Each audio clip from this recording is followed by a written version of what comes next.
Okay అమ్మా, okay తమ్ముళ్ళు.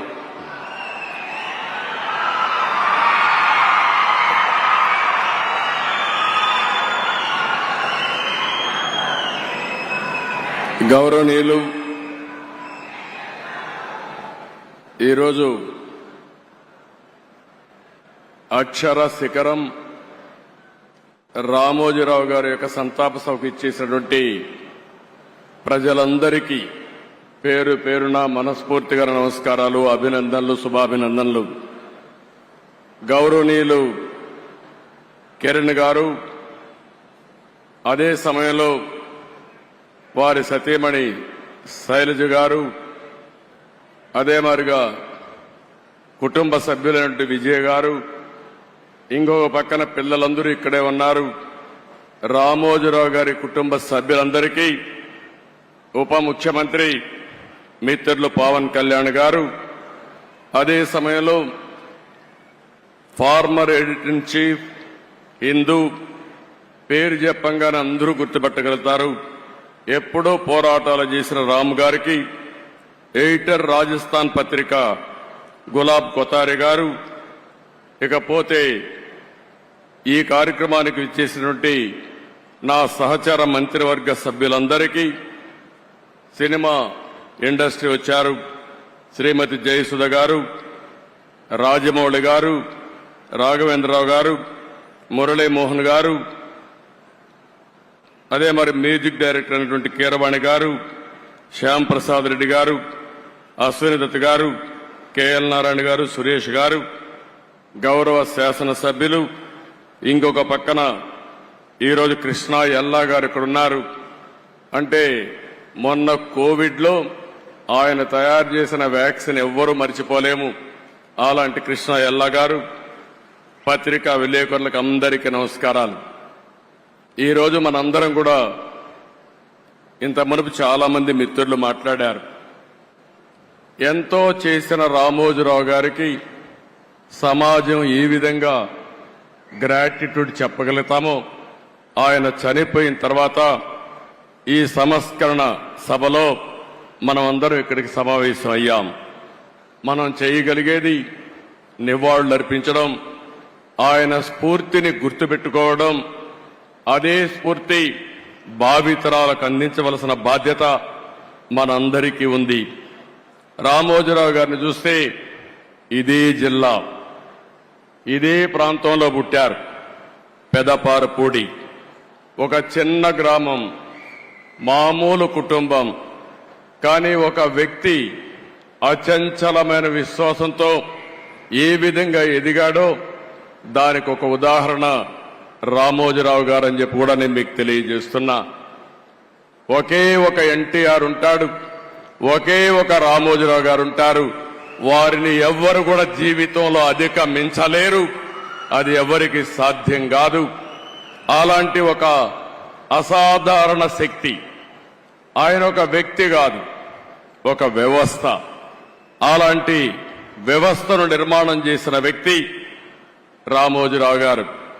ఆయన ఒకసారి చూస్తే ఏ రంగం తీసుకున్నా ఆ రంగంలో నెంబర్ 1 గా ఉండడం, ఏ రంగం తీసుకున్నా దాన్ని మెగా స్కేల్లో ఆలోచించడం, ఇంకొక పక్కన అందులో ఏది చూసినా కూడా ఒక పద్ధతి ప్రకారం నీతి నిజాయితీకి ప్రతిరూపం రామోజీరావు గారని చెప్పి నేను మీకు తెలియజేస్తున్నా. ఇంకొక పక్క ఏ కార్యక్రమం చేసినా ప్రజాహితాన్ని దృష్టిలో పెట్టుకుని ప్రజాస్వామ్యాన్ని కాపాడుతూనే రాజీ లేని పోరాటం చేసిన పోరాట యోధుడు రామోజీరావు గారని చెప్పి కూడా నేను మీకు తెలియజేస్తున్నా. ఈరోజు ఆయన ఏ రంగం తీసినా మీరు చూస్తే, వ్యాపారాలు చేసినా, సినీ రంగం చూసినా, సేవా రంగం చూసినా, పత్రికా రంగంలో చూసినా ఆయనే సాటి. అలాంటి బృహత్తరమైన కార్యక్రమాలు చేసిన వ్యక్తి రామోజీరావు గారు. ఆయన మీడియాలో చేసిన కృషికి మీరు చూస్తే అనేక అవార్డులు వచ్చాయి. బీడీ గోయంక గాని, యుద్ధ వీరు గాని, ఇలాంటి అవార్డ్స్ అన్ని వచ్చాయి. ఇది కాకుండా మీరు ఒకసారి చూస్తే అనేక యూనివర్సిటీలు గౌరవ డాక్టరేట్లు ఇచ్చారు. కడాన గవర్నమెంట్ ఆఫ్ ఇండియా అత్యంత ఉన్నత పురస్కారం పద్మ విభూషణ్ ఇచ్చి గౌరవించారు. ఈ గౌరవం మీరు మనందరం కూడా గుర్తుపెట్టుకోవాల్సింది. ఆయన చేసిన సేవలను గుర్తుపెట్టుకుని, సమాజానికి ఆయన చేసిన కాంట్రిబ్యూషన్ గుర్తుపెట్టుకుని ఈ అవార్డ్స్ వచ్చాయని చెప్పి కూడా నేను మీకు తెలియజేస్తున్నాను. ఇంకొక పక్క ఇప్పటికి మనం చూస్తే 1962లో మొట్టమొదటిసారిగా మార్గదర్శిని పెట్టాడు. అంటే 62 సంవత్సరాల కంటే ముందు పెట్టాడు. ఎన్నో రంగాల్లో అనేక సమస్యలు వస్తాయి, కానీ ఈ రోజుటికి ఎప్పటికీ మార్గదర్శిని దాన్ని ఎవ్వరు కూడా ఒక్క అపవాదేసే పరిస్థితిలో లేరు. ఎన్నో ప్రభుత్వాలు ప్రయత్నం చేశాయి, దెబ్బతీయాలని ప్రయత్నం చేశాయి. అదే సమయంలో మీరు ఒకసారి ఆలోచిస్తే ఎవరైతే మార్గదర్శిలో షేర్ హోల్డర్స్ ఉంటారో, పెట్టుబడి పెడతారో వాళ్ళందరినీ ఏదో ఒక విధంగా బెదిరించాలని, నమ్మకాన్ని పోగొట్టాలని ప్రయత్నం చేశారు. కానీ ఎన్ని క్రైసిస్ వచ్చినా మొత్తం షేర్ హోల్డర్స్ అంతా, పెట్టుబడి పెట్టిన ప్రతి ఒక్క వ్యక్తి రామోజీరావు గారితో ఉన్నారంటే అది ఆయన సాధించిన విశ్వాసం, ఆయన క్రెడిబిలిటీ. ఆ విషయాన్ని మనం గుర్తుపెట్టుకోవాల్సిన అవసరం ఉంది. రెండోది, ఆయన వ్యాపారం కోసం ఆలోచించలేదు, సమాజం కోసం ఆలోచించాడు. అందుకే 1969లో అన్నదాత పేపర్ తీసుకొచ్చాడు. మొట్టమొదటిగా మీడియా పెట్టక మునుపు అన్నదాత పేపర్ మ్యాగజైన్ తీసుకొచ్చి తద్వారా రైతులకు మెరుగైన సేవలు అందించడం కోసం ఎనలేని కృషి చేసిన వ్యక్తి. ఇకపోతే 1974 ఆగస్టు 10న ఈనాడు తీసుకొచ్చాడు. విశాఖపట్నంలో మొట్టమొదటి ఎడిషన్ పెట్టాడు. మామూలుగా ఎవరైనా మీరు ఒకసారి చూస్తే ఒక ఎడిషన్ పెట్టిన తర్వాత సాటిస్ఫై అయ్యేవాళ్ళు. ఆయన ఈరోజు 5 దశాబ్దాలుగా ఈనాడు పేపర్ను అభివృద్ధి చేసిన విధానం చూస్తే ప్రజాగళంగా ఈరోజు ఈనాడు అనునిత్యం ప్రజా చైతన్యం కోసం పనిచేస్తా ఉంది. ఇంకో పక్క మీరు ఒక్కసారి ఆలోచిస్తే 22 ఎడిషన్స్ పెట్టి, జిల్లా ఎడిషన్స్ తీసుకొచ్చి వినూత్నమైన ఆలోచనలతో ప్రజా సమస్యల్ని ఎక్కడికక్కడ ఎండగట్టి, మేము రాజకీయాల్లో అపోజిషన్లో ఉంటే ఫైట్ చేస్తాం, రామోజీరావు గారు పత్రికా రంగంలో ఉండి ప్రజా సమస్యలపైన నిరంతరం పోరాటం చేసిన వ్యక్తి రామోజీరావు గారు అని చెప్పి నేను మీకు తెలియజేస్తున్నా. 40 సంవత్సరాలుగా నెంబర్ 1గా ఆ పేపర్ ఉందంటే దానికి ఎంత కార్యదీక్షత ఉంది, ఎంత కృషి చేశారో మనందరం కూడా గుర్తుపెట్టుకోవాల్సిన అవసరం ఉంది. ఇంకో పక్కన ఈరోజు మనం చూస్తున్నాం, కొన్ని వందల మంది జర్నలిస్టులు తయారు చేశాడు, కొన్ని వందల మంది సినిమా నటీనటులను తయారు చేశాడు, కళాకారులకు ప్రోత్సాహం ఇచ్చాడు, గాయకులను తయారు చేశాడు. ఇలాంటి అనేక కార్యక్రమాలు చేసిన వ్యక్తి రామోజీరావు గారు. ఇంకో పక్కన మీరు చూస్తే వ్యాపారంలో మన ఇండ్ల దగ్గర తయారు చేసే పచ్చళ్ళని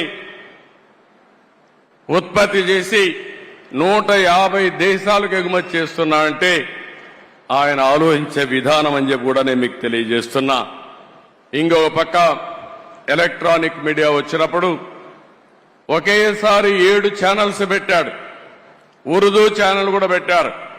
ఎవరైనా పెడితే ఒక ఛానల్ పెడతారు, కానీ ఏది ఆలోచించినా ఒక మెగా స్కేల్లో ఆలోచించి దాన్ని జయప్రదం చేసే వ్యక్తి రామోజీరావు గారు.